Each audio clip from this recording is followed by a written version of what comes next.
ছবির শুরুতে আমরা আমাদের ছবির নায়িকা ইন্দুকে দেখতে পারি, যে মন খারাপ করে বসেছিল কারণ তার আজকে বিয়ে ছিল। সেখানে বসে থাকা একজন মহিলা তাকে জিজ্ঞেস করে সে এমন মন খারাপ করে বসে আছে কেন, কোন পরীক্ষায় ফেল করেছে ইন্দু। ইন্দু বলে সাবজেক্টটা অনেক কঠিন ছিল। এরপরে এন্ট্রি হয় আমাদের ফ্যামিলি স্টার গোবর্ধনের। গোবর্ধন বাজার নিতে যাচ্ছিল, তখন সে লাইনে দাঁড়িয়েছিল। পাশের লাইন থেকে মেয়েরা বলতে থাকে, তুমি আজকে দুধ নিতে আসনি কেন? গোবর্ধন বলে সেই দুধে মালাই পড়ে না। এরপরে দ্বিতীয় মেয়ে বলতে থাকে, গোবর্ধন আজকে অনেক রোদ উঠেছে, তুমি রোদে কালো হয়ে যাবে, তোমার বদলে আমি লাইনে দাঁড়িয়ে যাই, তুমি আরাম করে নাও। গোবর্ধন বলে, না, কোনো প্রয়োজন নেই। যে ব্যক্তি বাজার দিচ্ছিল সে এতগুলো রেশন কার্ড দেখে বলে, তুমি কি পুরো মহল্লার আইডি কার্ড নিয়ে এসেছো? এগুলো কি তুমি বেচে ফেলবে? গোবর্ধন বলে, আরে না ভাই, এত বাজার তো আমার বাড়িতেই লাগে। গোবর্ধন মিডল ক্লাস পরিবারের একটি ছেলে ছিল। বাচ্চাদের এমন পাতলা পাতলা দোসা বানিয়ে খাওয়াচ্ছে। তখনই তার এক ভাবি বাচ্চাকে মারতে থাকে, কারণ বাচ্চাটি নতুন জুতা চাইছিল। তারপর গোবর্ধন তার ভাবিকে থামায়। এরপর যখন সে বাচ্চাদের বাসে বসিয়ে বাসার দিকে আসছিল, তখন তার প্রতিবেশী তাকে বলে, আজকে তোমার ভাবি আবার রেগে গিয়েছিল কেন? এরপর গোবর্ধন বলে, গতকাল আপনার রুম থেকে আজব শব্দ আসছিল। এরপর তার প্রতিবেশী তাকে বলে, তোমার সাথে কথা বলাই বেকার।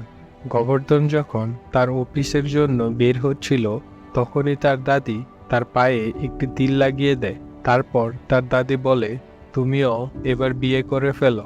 তার উত্তরে গোবর্ধন বলে, আমি এখন বিয়ে করব না। সে যদি এসে আমাদের পরিবারকে ভিন্ন করে দেয়। এরপর সে অফিসের জন্য বের হয়ে যায়। গোবর্ধনের উপর পুরো ফ্যামিলির রেসপন্সিবিলিটি, তাই সে সবসময় সঞ্চয় করতে থাকে। এমনকি সে তার বাইকে প্রতিদিন 30 টাকার পেট্রোল ভরে। সে অফিসে পৌঁছে তার প্রজেক্ট সবাইকে দেখায় এবং সেটা বিশ্লেষণ করে। তার তৈরি করা প্রজেক্টটি সবাই পছন্দ হয়। গোবর্ধনের বস গোবর্ধনের উপর অনেক খুশি হয়। তার একটি কলিগ তাকে গত 3 বছর ধরে প্রজেক্ট করছে, কিন্তু সে তা কখনো অ্যাকসেপ্ট করেনি, কারণ সে ভয় পেত যে সে যদি তার পরিবারকে ভিন্ন করে ফেলে। গোবর্ধনের ভাই গোবর্ধনের উপর অনেক রাগ করে আছে, তাই সে সবসময় মদ পান করে মাতাল হয়ে থাকে। গোবর্ধন যখন তার ভাইকে নিতে যায়, তার ভাই তার সাথে না বসে অটোতে করে বাসায় ফিরে। গোবর্ধনের আঙ্কেল তাকে প্রপার্টি ম্যাটার সলভ করতে ডাকে। সে সেখানে গিয়ে গুন্ডাদের এমনভাবে ডর দেখায় যে গুন্ডারা বলে, ভাই আমি সন্ন্যাসী হয়ে যাচ্ছি, যদি কখনো পূজা করাতে হয় আমাকে ডাকবেন। রাতে যখন গোবর্ধন প্রতিদিনের মতো মজা করার জন্য ছাদে যাচ্ছিল, তখন তার দাদি তাকে বলে, উপরের রুম ভাড়া হয়ে গেছে। গোবর্ধন বলে, তুমি এটা কেন করলে? আমি এখনই উপরে গিয়ে দেখছি। যখন সে উপরে যায়, তখন সে দেখে সেখানে একটি মেয়ে তার জিনিসপত্র ঠিক করছিল। গোবর্ধন তখন শুধু তার দিকে তাকিয়েছিল। সে মেয়েটির নাম ছিল ইন্দু, যাকে আমরা ছবির শুরুতে দেখেছিলাম। ইন্দু বলে, আমি যখন থেকে এসেছি তখন থেকে শুধু তোমার নামের প্রশংসা শুনছি। আমি তোমার সাথে দেখা করার জন্য অনেকক্ষণ অপেক্ষা করছিলাম। যদি আমার কোনো সমস্যা হয় তাহলে আমিও তোমাকে ডাকবো। গোবর্ধন তখন শুধু ইন্দুর দিকে তাকিয়েছিল। গোবর্ধন যখন তার কাপড় নিয়ে চলে যাচ্ছিল, তখন পিছন থেকে ইন্দু তাকে ডাক দিয়ে বলে, গুড নাইট। তখন গোবর্ধন শান্তিতে নিচে নেমে আসে। এর পরের দিন বাচ্চারা বিরিয়ানি খাওয়ার জন্য কাঁদতে থাকে। গোবর্ধন এসে বলে, কি হয়েছে, এরা কাঁদছে কেন? তার ভাবি তাকে বলে, উপরে যে নতুন মেয়েটি এসেছে সে অনলাইন থেকে বিরিয়ানি অর্ডার করেছে।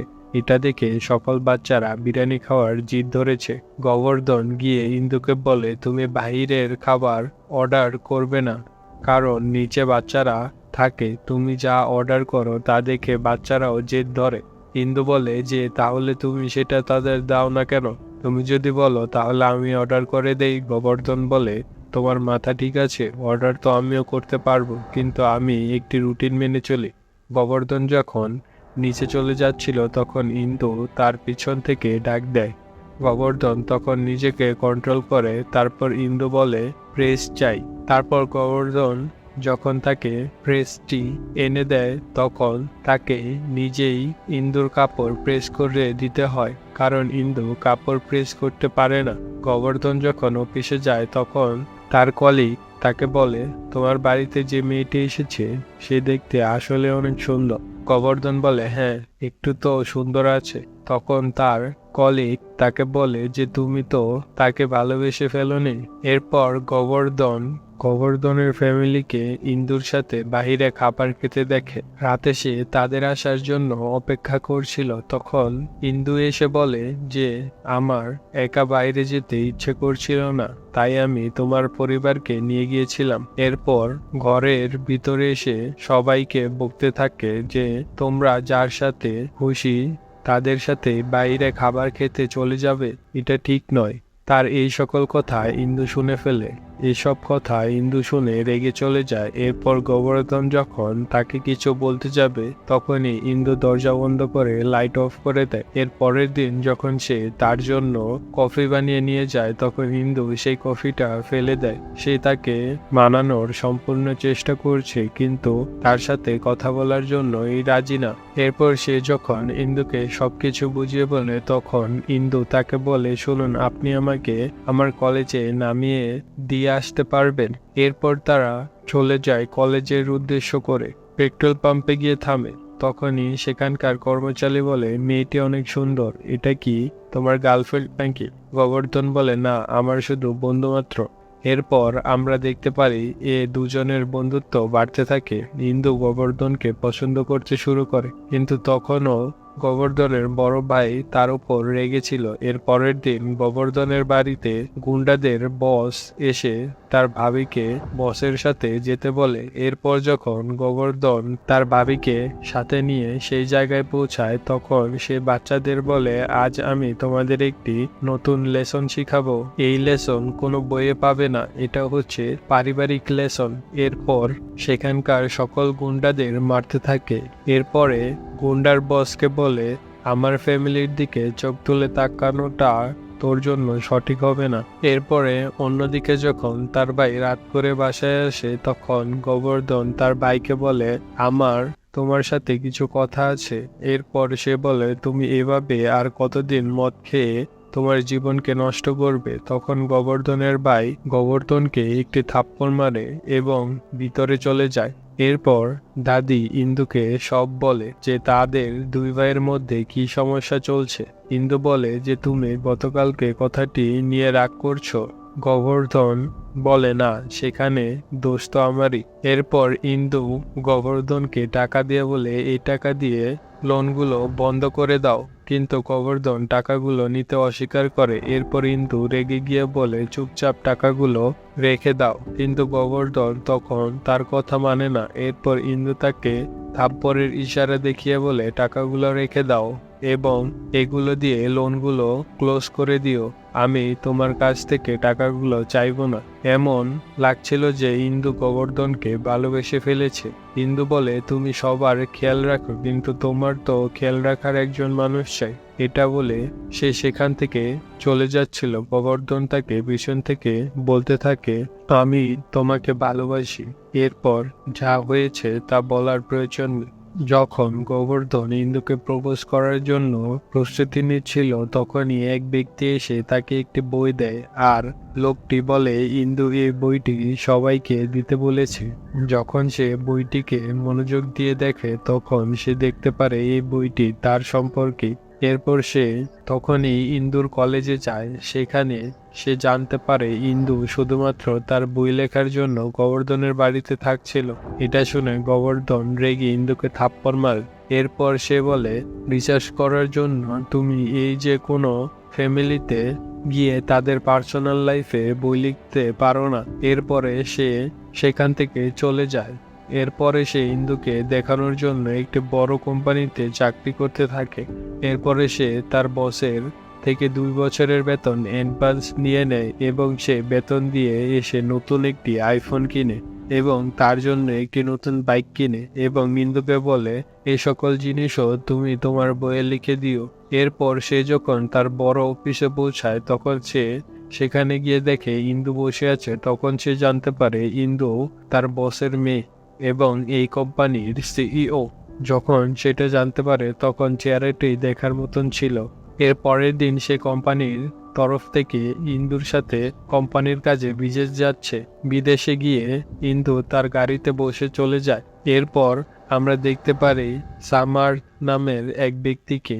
সে গোবর্ধনকে হোটেলে নিয়ে যায়, কিন্তু গোবর্ধন সেই হোটেলে থাকবে না। তাই সে হোটেল থেকে বের হয়ে বাইরে বসে থাকে। পরে সামার্থ ইন্দুকে কল করে এবং ইন্দুকে বলে যে গোবর্ধন বাইরে বসে আছে, গোবর্ধনের হোটেলটি পছন্দ হয়নি। ইন্দু মোবাইলে গোবর্ধনকে বলে তুমি এখানে কোম্পানির কাজ করতে এসেছো, তাই এখানে আমার কোনো প্যারা চাই না। তারপর গোবর্ধন ইন্দুকে প্যারা দেওয়ার জন্য অনেক আজব জিনিস করে। সে অফিসে লবিতে ঘুমায়, অফিসের বাথরুমে গোসল করে, এমনকি সে ফরেনারদেরও লুঙ্গি পরিয়ে ছাড়ে। এরপরে গোবর্ধন সবাইকে প্রজেক্টটা খুব সুন্দর করে বোঝায়। এর পরের দিন একটা মন্ত্রী ছেলে অফিসের ভেতর ঢুকে একটু জানার জন্য বাহানায় ইন্দুর ভিডিও বানায়। যখনই গোবর্ধন এই সম্পর্কে জানতে পারে তখনই সে এগিয়ে এসে ছেলেকে মারে। পরে সামার্থ ইন্দুকে বলে গোবর্ধন তোমাকে ভালোবাসে, কিন্তু সে তার ইগোর জন্য তা প্রকাশ করে না। যদি তুমি তাকে পছন্দ করো তাহলে তাকে প্রপোজ করে দাও। এটা শুনে ইন্দু সামার্থকে থাপ্পড় মারে। এরপরে ইন্দু সামার্থকে বলে আমি তার উপরে একটি বই লিখেছিলাম, তার জন্যই সে এমন করেছে। এরপরে কিছু মেয়ে গোবর্ধনের সাথে ফ্লার্ট করছিল। এরপরে সে সেখানে ইন্দুকে দেখতে পায়। তখন সে ইন্দুর থেকে সাহায্য চায় আর ইন্দু তাকে সাহায্য করে। এরপরে গোবর্ধন সামার্থকে বলে আমি তোমাকে পরে দেখে নেব, কারণ সামার্থের জন্য গোবর্ধনকে এই পরিস্থিতিতে পড়তে হয়েছে। এরপরে গোবর্ধন ইন্দুর সাহায্যের জন্য তাকে ধন্যবাদ জানায়। এটা শুনে ইন্দু খুশি হয়ে যায়। যখন ইন্দুর বাবার তাদের কাছে আসে তখনই ইন্দুর বাবা বলে গোবর্ধন এই প্রজেক্টের জন্য তার 100% দিচ্ছে। এটা শুনে ইন্দুর বাবা অনেক খুশি হয়। ইন্দু সামার্থকে বলে গোবর্ধন যখন কাউকে তার ফ্যামিলি হিসাবে মানে তখন সে তার জন্য জীবন দিতেও পারে। এরপরে ইন্দু গোবর্ধনকে তার একটি আত্মীয়র বিয়েতে নিয়ে যায়। সেখানে সে শুধু গোবর্ধনের দিকে তাকিয়েছিল। এরপরে যখন সে গোবর্ধনের সাথে কথা বলতে যাবে তখনই সে শুনে গোবর্ধন এখনো ইন্দুর ওপর রেগে আছে, এমনকি সে চায় না যে ইন্দু তার ফ্যামিলিতে আশেপাশে থাকুক। গোবর্ধন আরো বলে যে আমি তো এখানে শুধু প্রজেক্টটি কমপ্লিট করার জন্য এসেছি, প্রজেক্ট কমপ্লিট করে আমি আমার মতন চলে যাব। যার ফলে ইন্দু রেগে সেখান থেকে চলে যায়। এরপরে গোবর্ধন যখন ইন্দুকে জিজ্ঞেস করে তোমার কি হয়েছে, তুমি এমন মনমরা হয়ে আছো কেন? ইন্দু গোবর্ধনকে বলে আমার প্রবলেম তুমি আমি তোমার সম্পর্কে বই লিখেছি, কিন্তু আমি যে ওই দিন তোমাকে কিস করেছিলাম সেটা মিথ্যে ছিল না, আমি তোমাকে সত্যি ভালোবাসি। এটা বলে ইন্দু সেখান থেকে চলে যায়। এরপরে প্রজেক্ট শেষ করে দুজনেই দেশে ফিরে আসে। তারপর গোবর্ধন যখন তার বসের সাথে দেখা করতে যায় তখন তার বস বলে তুমি ইন্দুর লেখা বইটি নিয়ে তার উপরে রাগ করে আছো, কিন্তু তুমি এইটা জানো না যে ইন্দু তোমাকে নিয়ে তার বইয়ে আর কি কি লিখেছে। সব কথা শুনে সে ইন্দুকে কল করে। ইন্দুর বাবা গোবর্ধনকে বলে তার মোবাইল কেউ ধরবে না, কারণ আজ ইন্দুর বিয়ে। তাই সে তার দাদিকে নিয়ে ইন্দুকে নিতে যাচ্ছে। সেখানে পৌঁছে এসে সবাইকে ইন্দুর লেখা বইটি দিতে থাকে। তারপর সে সেখানে ভিতরে গিয়ে চেয়ারে বসে পড়ে এবং ইন্দুকে ডাকতে থাকে। সে ইন্দুর থেকে ক্ষমা চায়। তখন এই গুন্ডারা এসে পড়ে, তখন সে গুন্ডাদের মারতে থাকে।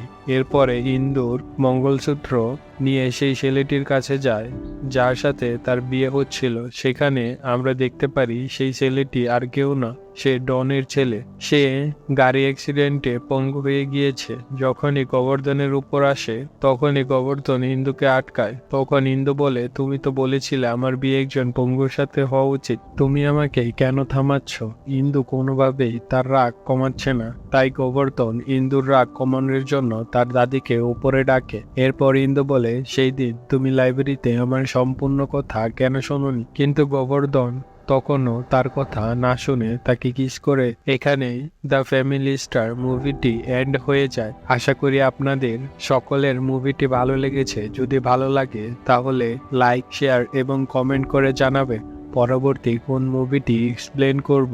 আর হ্যাঁ, সাবস্ক্রাইব করতে ভুলবেন না।